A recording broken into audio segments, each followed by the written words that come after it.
நாம எல்லாருமே எதிர்பார்த்தபடி விஜய் ஒரு வழியா நல்ல விதமா ரிலீஸ் ஆயிடுறாங்க. அதெல்லாம் பார்க்கறதுக்கு ரொம்ப ரொம்ப எமோஷனலா இருக்கு. இதத்தானே நாமளுமே எதிர்பார்த்தோம். கடந்த 2 வாரங்களாவே நம்ம மல்லி தொடர பொறுத்தவரைக்கும் விஜய் லாக்கப்ல இருந்தாங்க. மல்லி அவஸ்தைப்பட்டுட்டு இருந்தாங்க.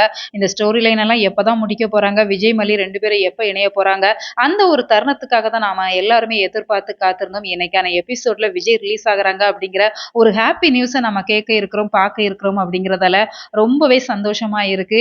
இதன் பின்புலத்துல இந்த கேஸ இதோட முடிச்சிருவாங்களா அப்படின்னு சொன்னா நிச்சயமா இல்ல.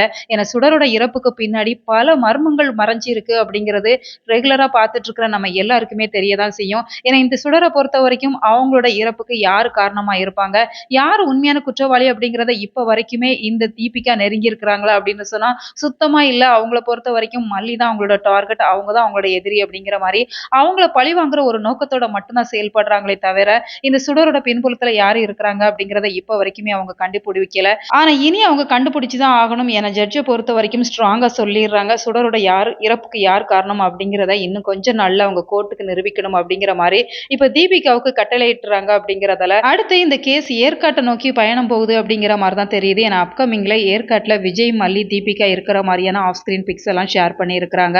அப்ப இந்த ரேணுகாவை யார் கொன்னாங்க அப்படிங்கிறத ஏற்காட்டுல வச்சுதான் கண்டுபிடிப்பாங்க அப்படிங்கிற மாதிரி தெரியுது. அப்படி இல்ல அப்படின்னு சொன்னா இந்த சுடர் உயிரோட தான் இருக்கிறாங்க. அவங்கள ஏற்காட்டுல யாராச்சும் கடத்தி வச்சிருப்பாங்க அப்படிங்கிற மாதிரியும் அவங்களுக்கு தகவல் வரலாம். அதனால அவங்க ஏற்காடு போறாங்க. குறிப்பா கதிரேசன் மேல நிச்சயமா எல்லாருக்குமே சந்தேகம் வரத்தான் செய்யும். ஏன்னா அவங்க தான் அந்த 50 லட்சம் ரூபாய் பணம் கேட்டாங்க அப்படிங்கிறத இப்ப வரைக்குமே வெளிப்படுத்தாம இருக்கிறாங்க. அவங்க தான் சுடர் மேல பயங்கர வெறியில இருந்தாங்க அப்படிங்கறதால அவங்கள கடத்தி வச்சிருக்கிறதுக்கு நிறைய வாய்ப்பு இருக்கு. சோ பின்புலத்துல கதிரேசன் இருக்கிறாங்களா இல்ல ராஜி இருக்கிறாங்களா? ராஜி இருக்கிறதுக்குமே நிறைய வாய்ப்பு இருக்கு. ஏன்னா அவங்களோட வீடியோ அவங்க கிட்ட இருக்கு அப்படிங்கறதால ராஜியுமே அவங்கள கடத்தி வச்சிருக்கலாம். சோ வெயிட் பண்ணி பார்க்கலாம். உங்களோட கருத்துக்களை கமெண்ட் பாக்ஸ்ல சொல்லுங்க.